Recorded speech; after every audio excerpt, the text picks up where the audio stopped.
communities worldwide. We broadcast diverse international content from Europe, Asia, Africa, and now right here in the USA. Watch us via Roku on your smart TV.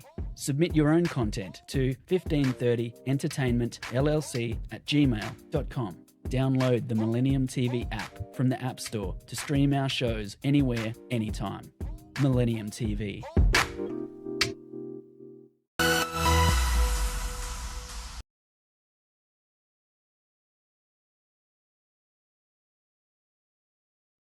Hello and welcome to Millennium News TV 24/7 Global News Update.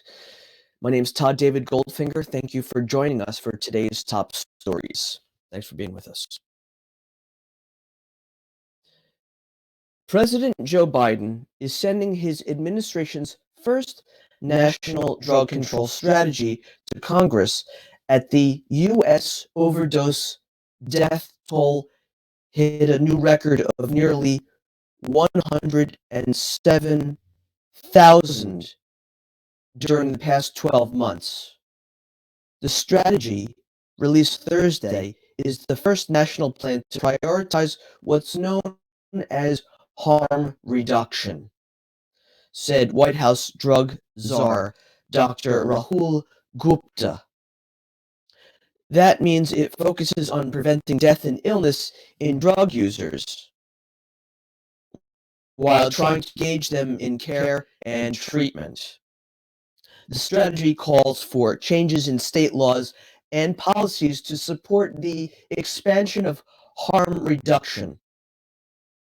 In quotes, all too often these drugs wind up in communities where naloxone isn't readily available, end quotes. Gupta said Wednesday, referring to the medication that can revive users who have overdosed.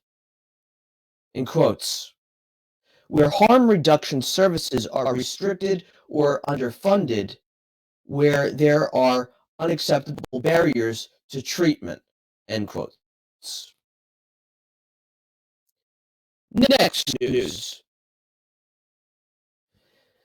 Many Americans still question whether President Joe Biden is showing enough strength in response to Russia's war against Ukraine. Even as most approve of steps the U.S. is already taking, and few want U.S. troops to get involved in the conflict. A poll by the Associated Press NORC Center for Public Affairs research shows 54% of Americans think Biden has not been tough enough in his response to Russia's invasion of Ukraine. 36% think his approach has been about right, while 8% say he's been too tough. Next news. Lisa Wells looked out the window of her home office and saw a plume of smoke. Before long, the smoke blackened. The wind intensified, and entire trees were consumed. In what felt like seconds, her family moved Tuesday from a get-ready-to-go status to go now. She managed to gather important medication and move their horses, alpacas, and dogs to safety. The home they bought 15 years ago on the outskirts of Flagstaff didn't survive. Fierce winds picked up embers that hopscotched across neighborhoods, destroying some homes and leaving others unscathed. In quotes. It was a miracle that people got out because we had so little time. End quotes. Wells said Wednesday, standing in a parking lot that has become a gathering spot for the evacuated communities. Residents haven't been able to fully survey the damage, partly because the forecast has even stronger winds in store that experts say could lead to more explosive fire growth. We're going to take a short break from the daily global English news of Millennium News TV 24/7. Please stay with us. Thank you. Millennium TV, bridging communities worldwide. We broadcast diverse international content from Europe, Asia, Africa, and now right here in the USA. Watch us via Roku on your smart TV. Submit your own content to 1530entertainmentllc@gmail.com. Download the Millennium TV app from the App Store to stream our shows anywhere, anytime. Millennium TV.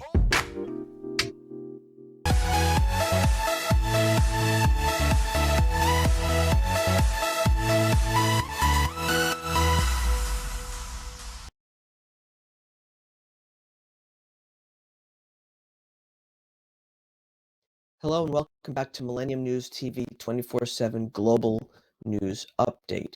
Here's the continuation of today's top stories. Thanks for being with us.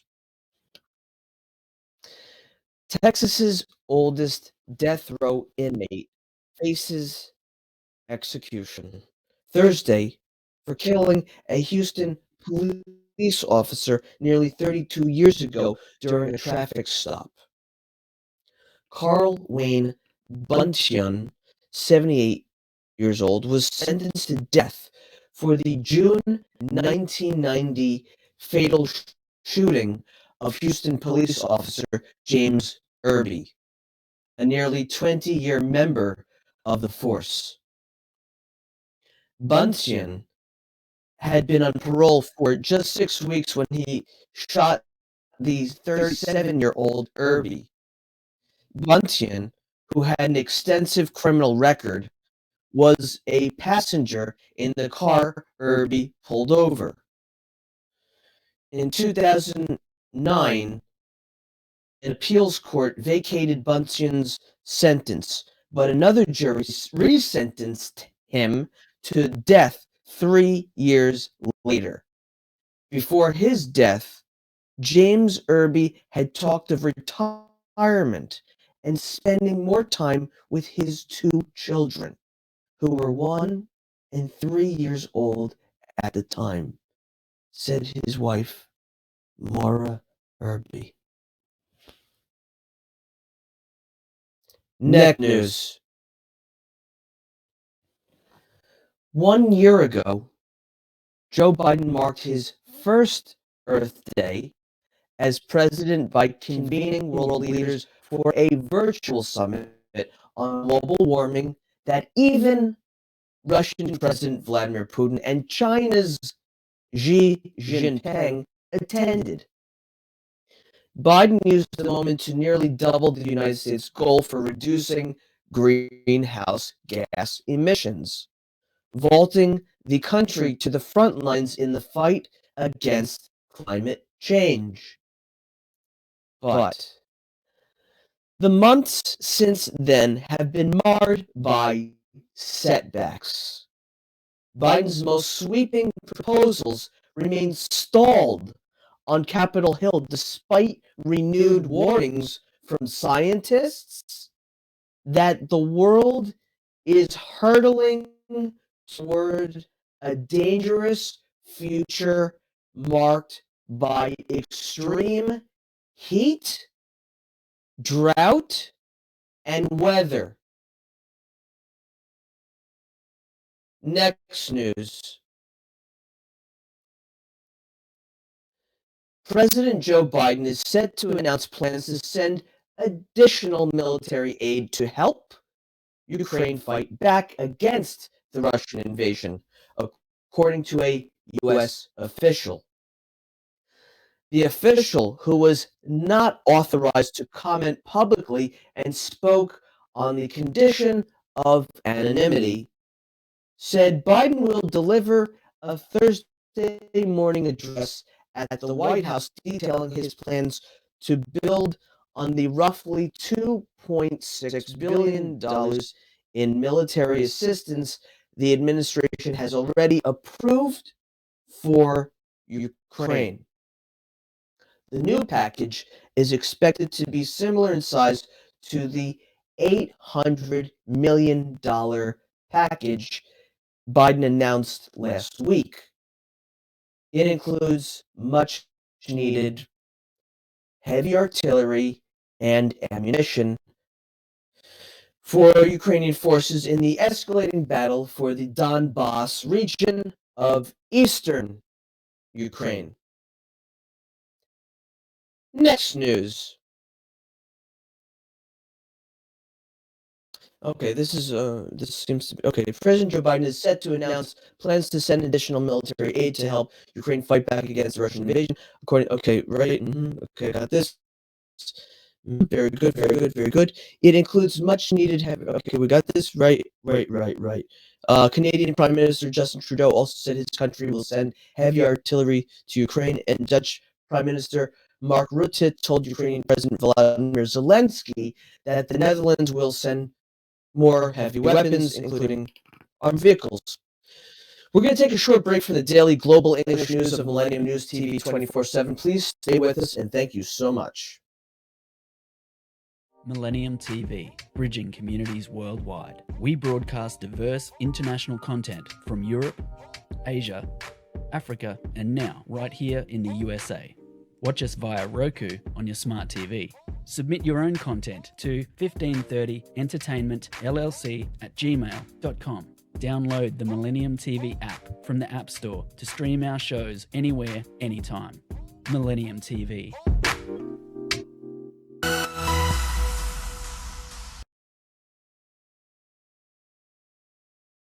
Hello and welcome back to Millennium News TV 24/7 Global News Update. Here's the continuation of today's top stories. Thank you for watching.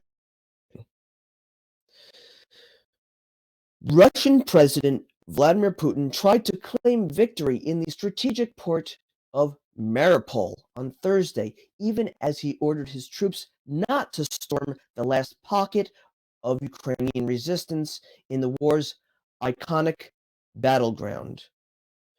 Russian troops have besieged the southeastern city since the early days of the conflict and largely pulverized it. And top officials have repeatedly indicated it was about to fall. But Ukrainian forces stubbornly held on. In recent weeks, they holed up in a sprawling steel plant, and Russian forces pounded the industrial site and repeatedly issued ultimatums ordering the defenders to surrender. In quotes, the completion of combat work to liberate Mariupol is a success, Vladimir Putin said. In quotes, putting such an important center in the south as Mariupol under control is a success. That's from Putin. Next news. Israel's Air Force and Palestinian militants traded fire across the Gaza frontier early Thursday as clashes erupted again at Jerusalem's most sensitive holy site, worsening an escalation that has been eerily similar to the lead-up to last year's Israel-Gaza war. The violence along the Gaza front, fueled by the unrest between Israeli police and Palestinians in Jerusalem, appears to be the heaviest cross-border fighting since last year's 11-day war, and comes despite efforts to prevent a repeat of that. A rocket fired from Gaza this week shattered a months-long period of calm that followed the war. Next news. Queen Elizabeth II is marking her 96th birthday privately on Thursday, retreating to the Sandringham estate in eastern England that has offered the monarch and her late husband, Prince Philip, a refuge from the affairs of state. Elizabeth is expected to spend the day at the estate's Wood Farm Cottage, a personal sanctuary where she also spent her first Christmas since Philip's death in April 2021. Philip loved the cottage, in part because it is close to the sea. She said in February when hosting a rare public event at Sandringham, in quotes, "I think the Queen's approach to birthdays very much embodies her keep calm and carry on attitude," end quotes, said Emily Nash, the royal editor at Hello magazine. In quotes, "She doesn't like a fuss," end quotes. Next news. Emeritus Pope Benedict the 16th, I think, turned 95 this past weekend, a significant milestone on its own, but even more given he has now been a retired pope longer than he was a reigning one. To mark the occasion, a new book sets out to examine the current state of Vatican affairs, not so much through the lens of Francis's 9-year papacy, but via Benedict's 9-year retirement. And it isn't pretty.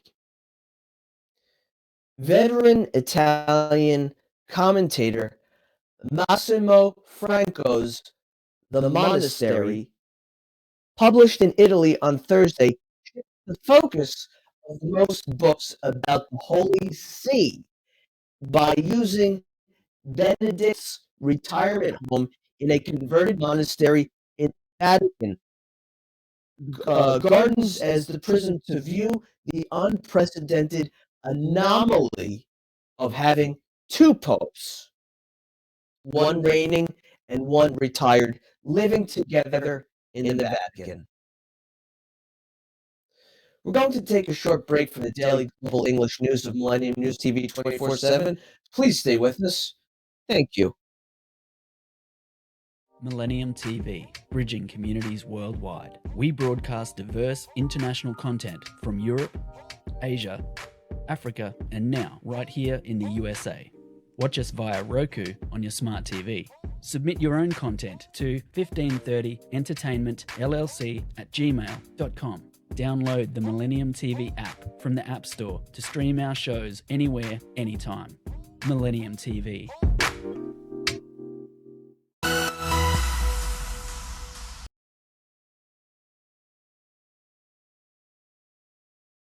Hello and welcome back to Millennium News TV 24/7 Global News Update. Here is the continuation of today's top stories. Thank you for being with us.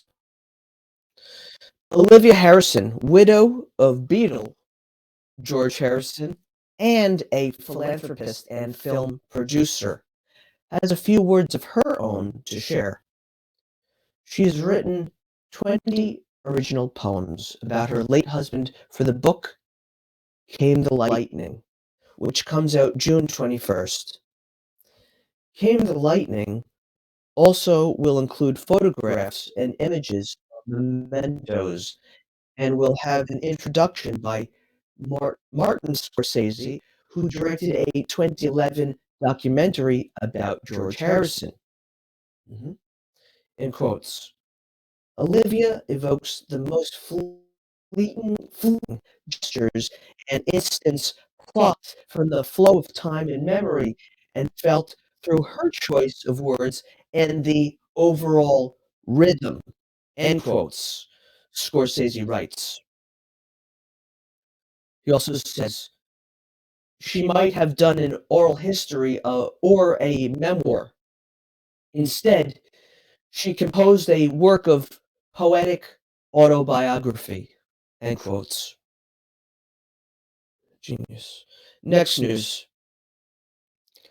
A smashed gingerbread house, a phone cord wrapped around the neck, and a gun grabbed from a nightstand were at the center of disputed testimony Wednesday in a trial over former reality television star Black China's lawsuit against the Kardashian family.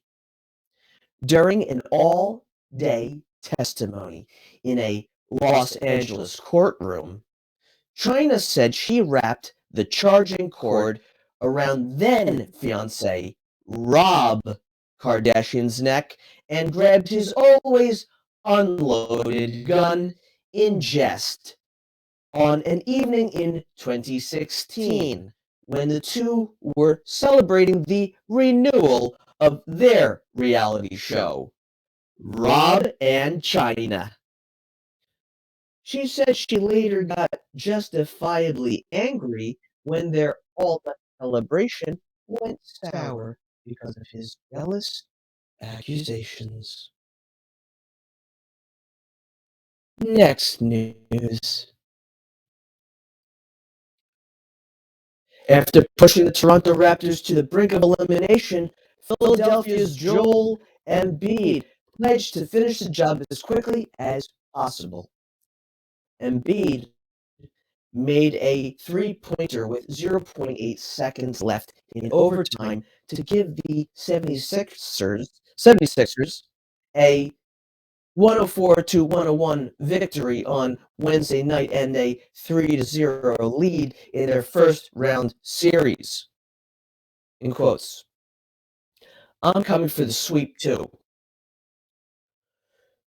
Embiid told rapper Drake as he passed the Raptors' celebrity fan on his way off the floor. "I'll be there," Drake replied about Game 4, which is set for Saturday afternoon in Toronto. After 76ers coach Doc Rivers called timeout to save the possession as the shot clock was running down, Embiid took an inbounds pass from Danny Green and hit a turnaround shot from near the sideline before running back to his bench in celebration. Next news. Celtics fans got under Kyrie Irving's skin in the opening game of their first-round matchup with the Nets.